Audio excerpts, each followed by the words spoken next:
In graph 4.2, we derived the general shape for indifference curves from tastes that satisfy our 5 basic assumptions. And in graph 4.3, we showed that this implies further that the marginal rate of substitution is diminishing along an indifference curve. When we first derived an indifference curve, we began with a single bundle and identified all the other bundles that the consumer considers just as good. Of course, we could have started with any other bundle and derived a different indifference curve.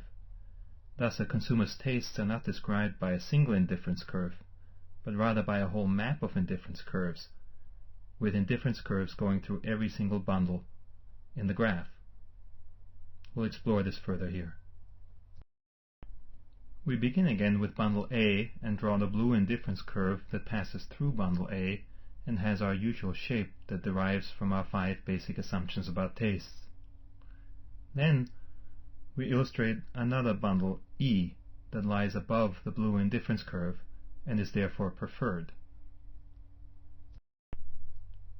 And just as there's an indifference curve that passes through bundle A, there's an indifference curve that passes through bundle E, which could be derived in exactly the same way as we derived our initial indifference curve through bundle A in graph 4.2. Our more is better assumption implies that bundle E is preferred to any bundle that contains both fewer shirts and fewer pants, in other words, all the shaded bundles. This in particular implies that bundle E is preferred to the highlighted portion of the blue indifference curve. Since E is preferred to any bundle on that portion of the blue indifference curve, this must imply that E is preferred to all bundles on the blue indifference curve by the transitivity assumption. Thus, bundle E is strictly better than any bundle that lies on the blue indifference curve.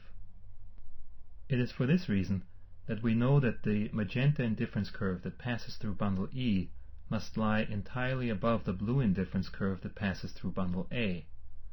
The two indifference curves cannot cross, because if they did cross, they would contain one point in common.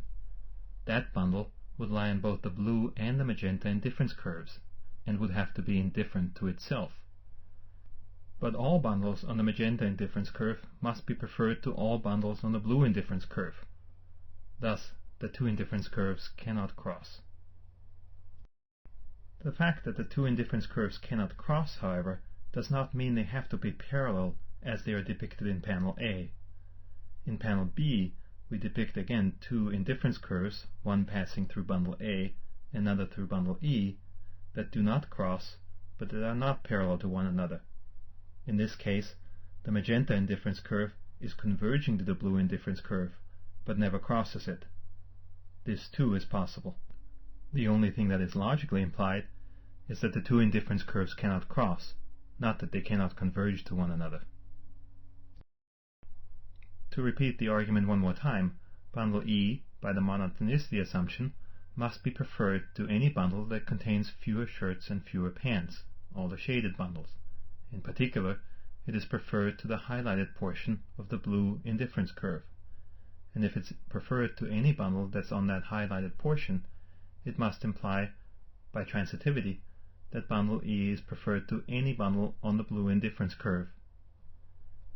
Since the consumer is indifferent between all the bundles on the magenta indifference curve, if bundle E is preferred to all the bundles on the blue indifference curve, it must be that any bundle on the magenta indifference curve is preferred to any bundle on the blue indifference curve. As a result, the entire magenta indifference curve must lie above the entire blue indifference curve, even if they converge to one another. We have now concluded the following. There must be an indifference curve that passes through any bundle that a consumer can imagine. Each of these indifference curves will have the shape that bends towards the origin if the consumer's tastes satisfy our 5 basic assumptions. Furthermore, no two indifference curves can cross. A consumer's full tastes are characterized by an entire map of indifference curves, with one indifference curve passing through every bundle that the consumer can imagine. We will see this more clearly in the next graph, graph 4.5.